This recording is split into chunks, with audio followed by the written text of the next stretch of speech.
इस कार्यक्रम के प्रायोजक हैं श्री शिखर चंद, किरण, रविंद्र, गरिमा, चिराग जैन, विजयनगर, जयपुर। श्री अशोक कुमार, रतनलाल जैन, नूतन, गौतम, प्राची, आदित्य, डॉक्टर सलोनी निरंजन, अरहन, आराध्य मेहता, 49 बालचंद टेरस, तारदेव रोड, मुंबई। श्री शांतिलाल सी मेहता, सागर विहार, 45 कुलपति मुंशी मार्ग, चौपाटी, मुंबई। श्रीमती पुष्पा जैन, श्रीमती कुसुम जैन, श्रीमती संतोष जैन, शिल्पा जैन, श्री अश्विनी जैन, कबाड़ी बाजार, सराफा, सहारनपुर, उत्तर प्रदेश। स्वर्गीय श्रीमती उषा जैन, धर्मपत्नी श्री शिखर चंद जैन सिंघई की 6ठी पुण्य स्मृति के उपलक्ष्य में मनोज जैन, संध्या जैन, प्रद्युम्न जैन, मोनिका जैन, उमेश जैन, अनुराधा जैन, आगरा निवासी एवं समस्त सिंघई परिवार।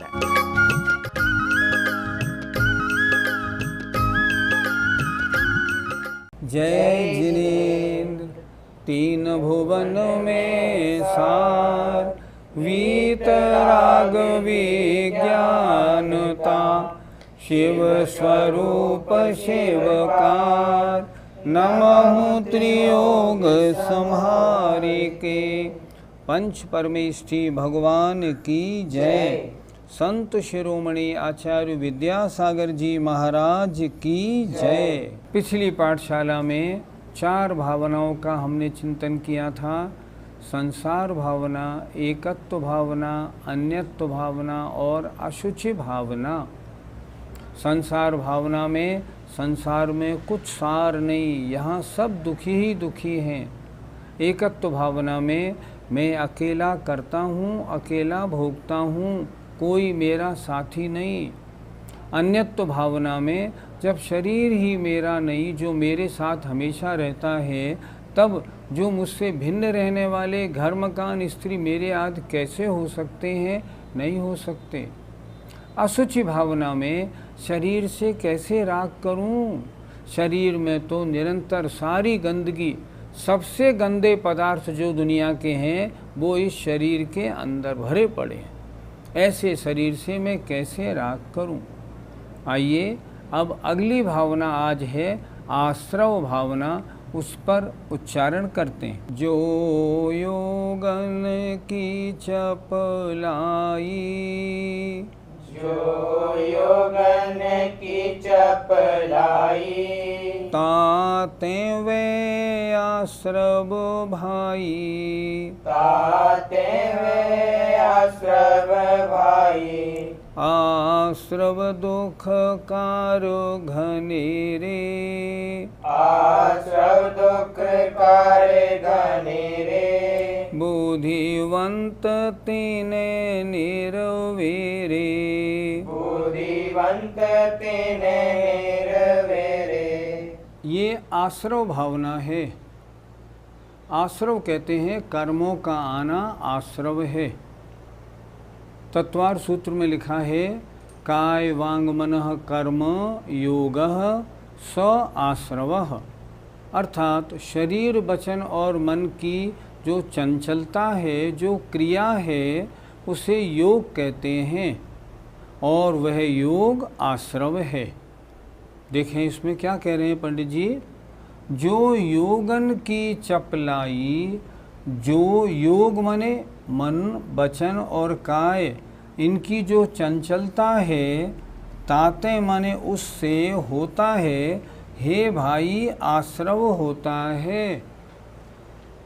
फिर एक बार देखें, जो मन वचन काय की चपलाई माने चंचलता है, मन में वचन में और काय में जो हलन चलन होती है, उस हलन चलन से आत्म प्रदेशों में जो परिस्पंदन होता है, ताते माने उससे हे भाई आश्रव होता है, कर्म आते हैं।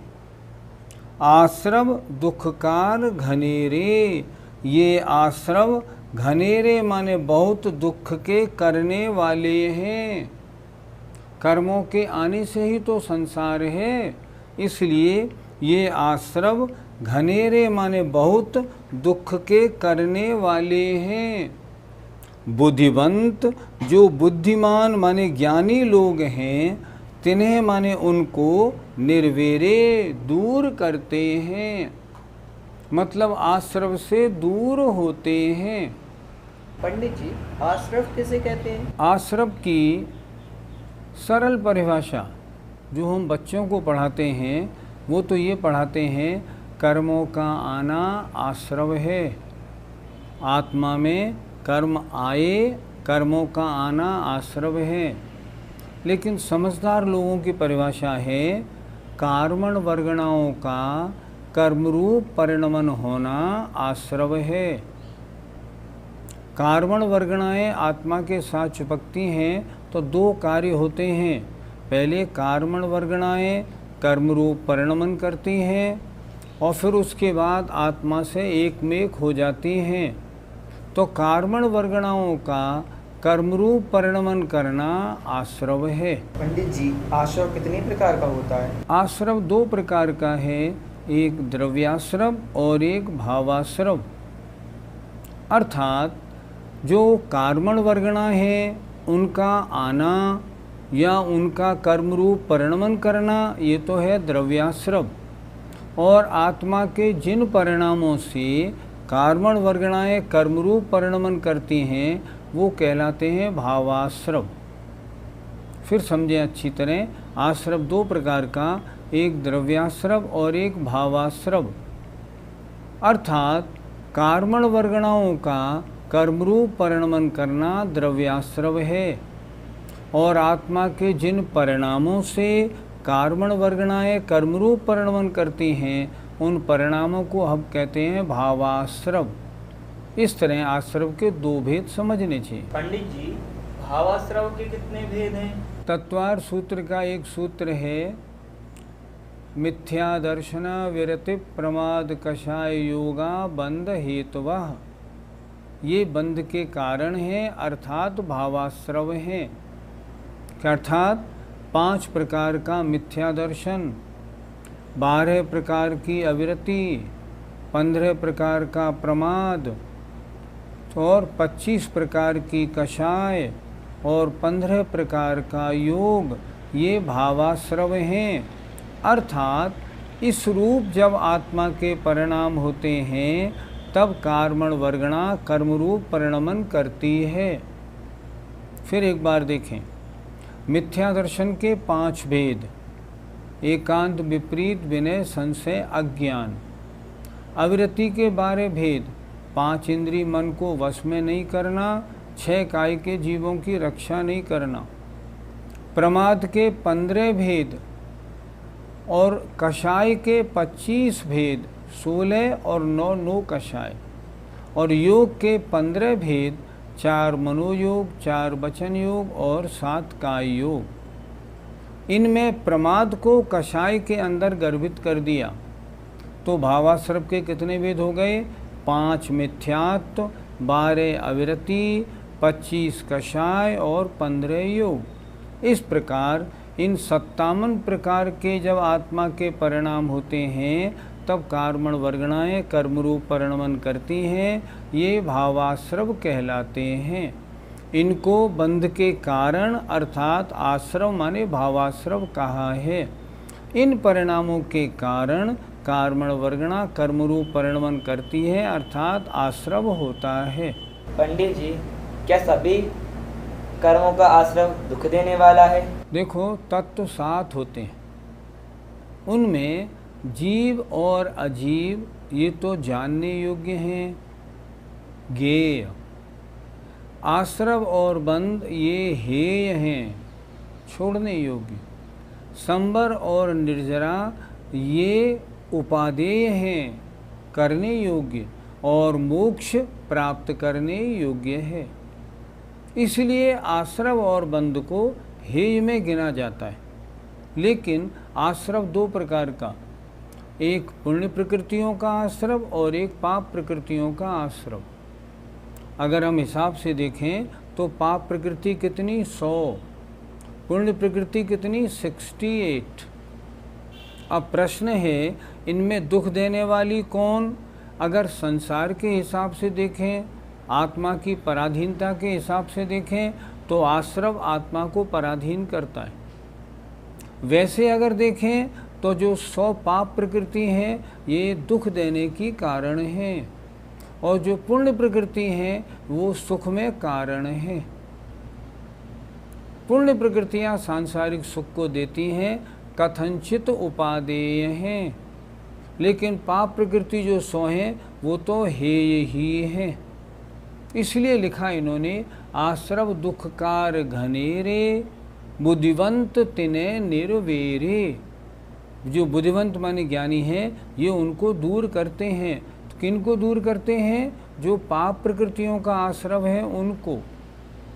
पुण्य प्रकृतियों का आश्रव कौन दूर करते हैं? जो शुद्धोपयोगी मुनि महाराज होते हैं, वे आश्रव, सारे आश्रव को हटाना चाहते हैं, नहीं कोई भी आश्रव ना हो। 11 और 12वें गुणस्थान में जो शुद्धोपयोगी मुनि महाराज होते हैं उनके मात्र एक साता वेदनी का आश्रव होता है योग के कारण, और आश्रव होता ही नहीं।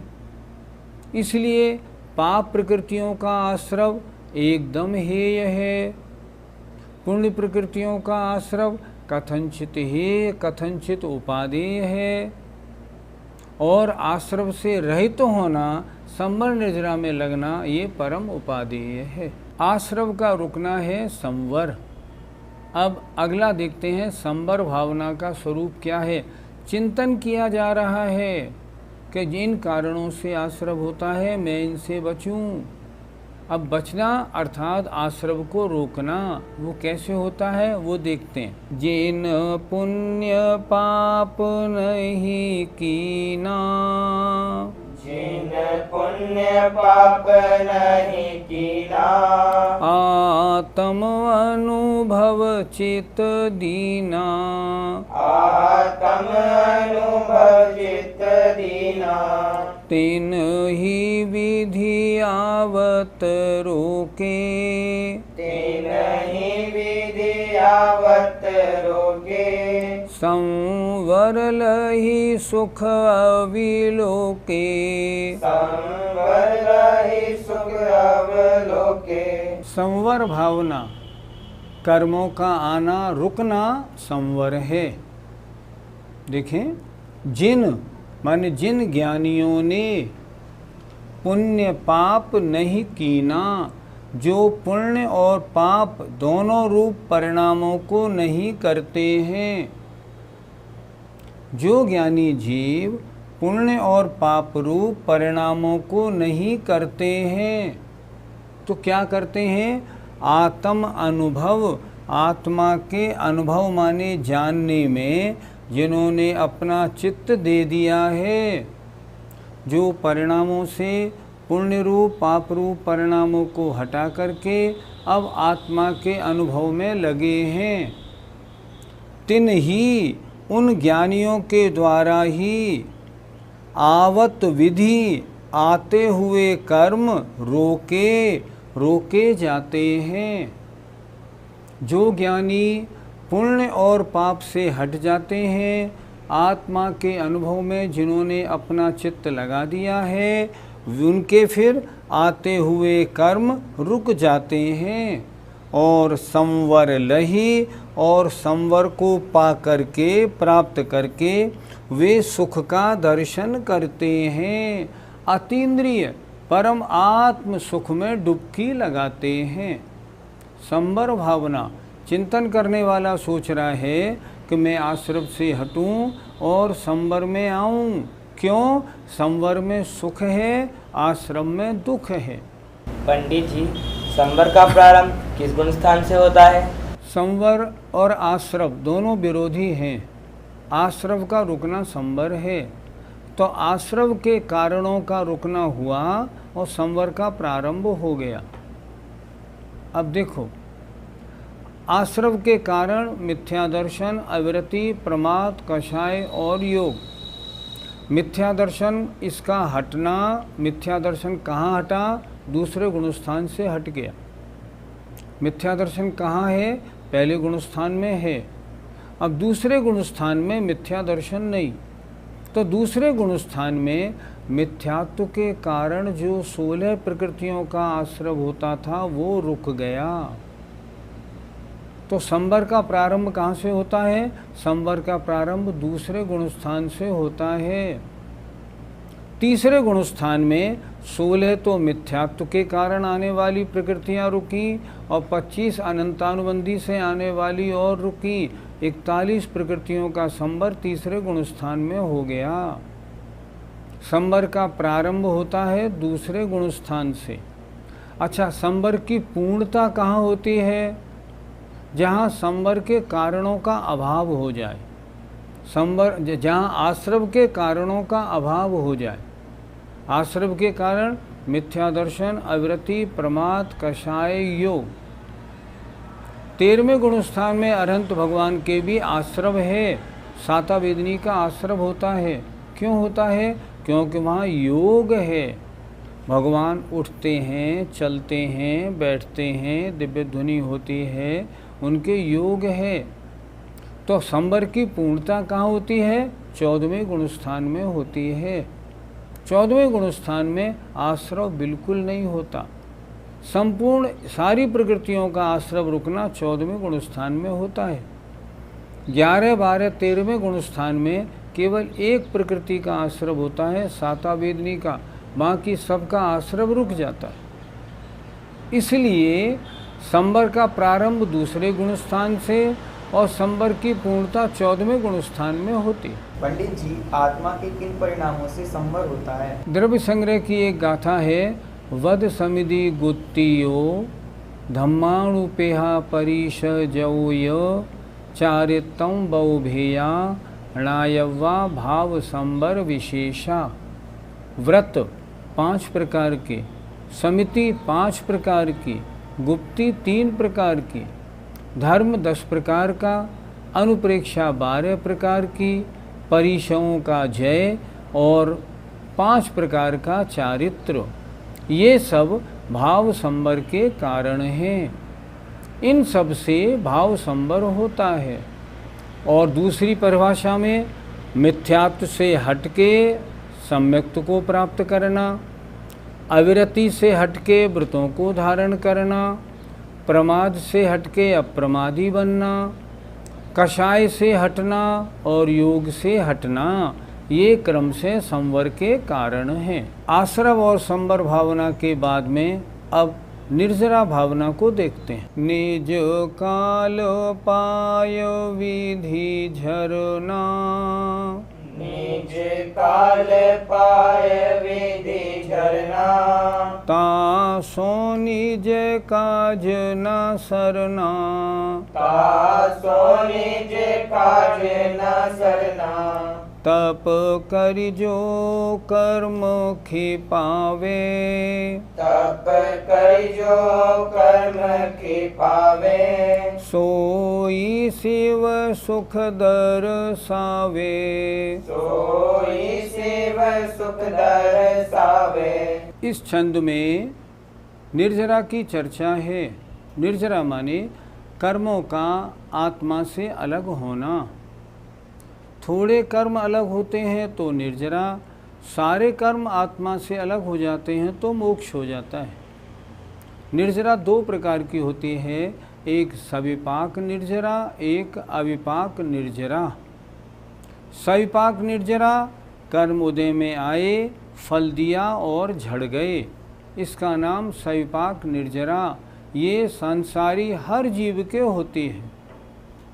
और अविपाक निर्जरा कर्म का उदय में आने से पहले ही उसको तप के द्वारा उदय में लाकर अलग कर देना, इसका नाम है अविपाक निर्जरा।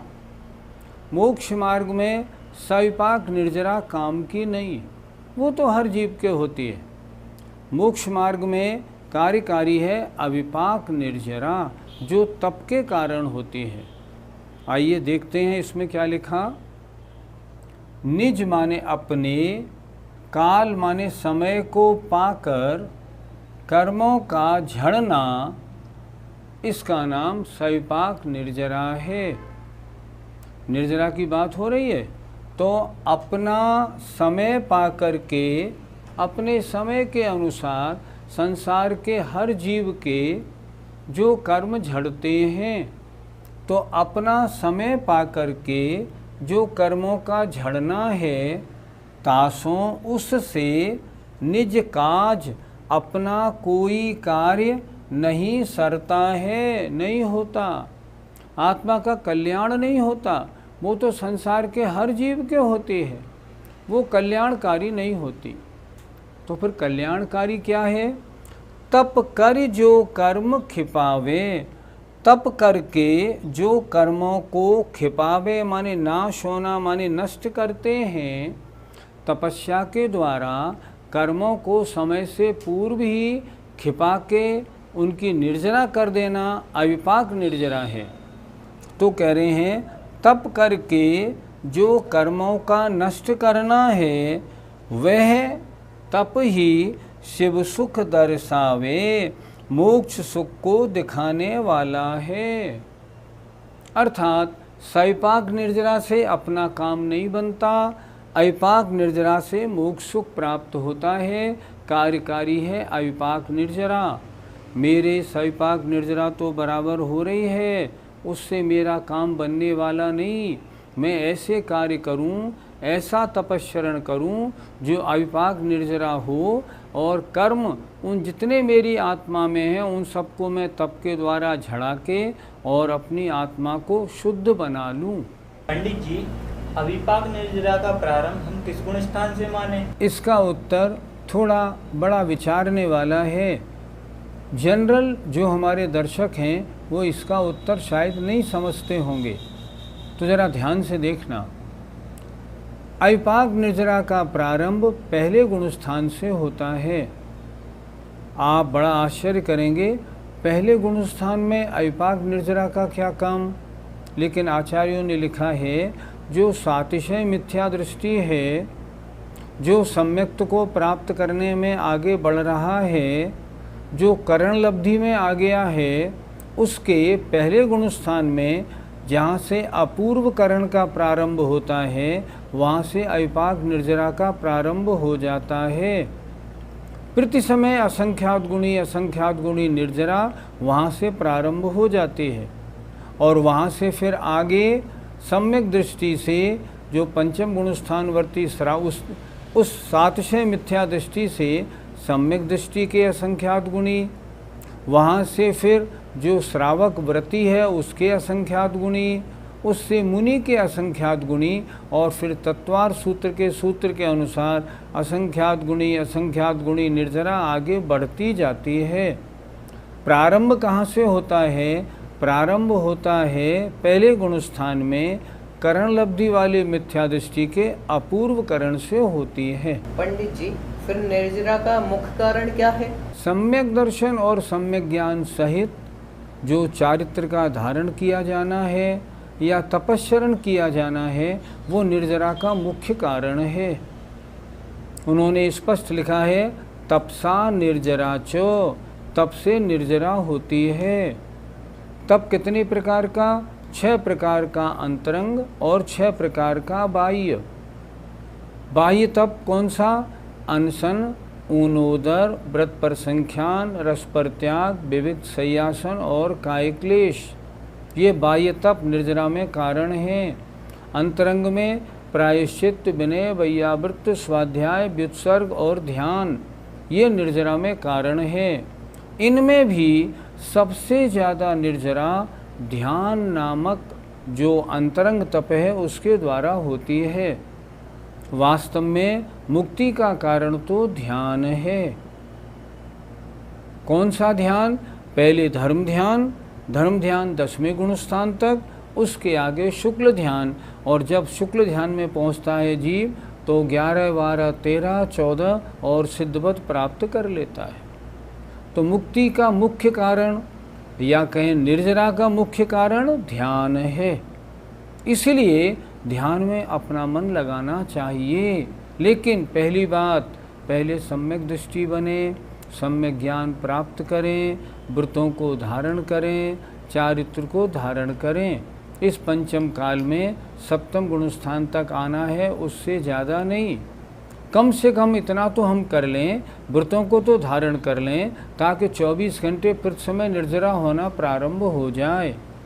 मुझे उम्मीद है आज जो आपने प्रकरण सुना, आश्रव, संवर और निर्जरा, इसको सुन के आपने कुछ मन बनाया होगा। आश्रव के कारणों से बचिए, संवर के कारणों में लगिए, और अविपाक निर्जरा के कारण जो तप और ध्यान है उनमें जितना जुटेंगे उतना आत्मकल्याण होगा। समय आपका हो गया है। जय जिनेंद्र। इस कार्यक्रम के प्रायोजक हैं श्री शिखर चंद, किरण, रविंद्र, गरिमा, चिराग जैन, विजयनगर, जयपुर। श्री अशोक कुमार, रतनलाल जैन, नूतन, गौतम, प्राची, आदित्य, डॉक्टर सलोनी निरंजन, अरहन, आराध्य मेहता, 49 बालचंद टेरस, तारदेव रोड, मुंबई। श्री शांतिलाल सी मेहता, सागर विहार, 45 कुलपति मुंशी मार्ग, चौपाटी, मुंबई। श्रीमती पुष्पा जैन, श्रीमती कुसुम जैन, श्रीमती संतोष जैन, शिल्पा जैन, श्री अश्विनी जैन, कबाड़ी बाजार, सराफा, सहारनपुर, उत्तर प्रदेश। स्वर्गीय श्रीमती उषा जैन, धर्मपत्नी श्री शिखर चंद जैन सिंघाई की छठी पुण्य स्मृति के उपलक्ष्य में मनोज जैन, संध्या जैन, प्रद्युम्न जैन, मोनिका जैन, उमेश जैन, अनुराधा जैन, आगरा निवासी एवं समस्त सिंघाई परिवार।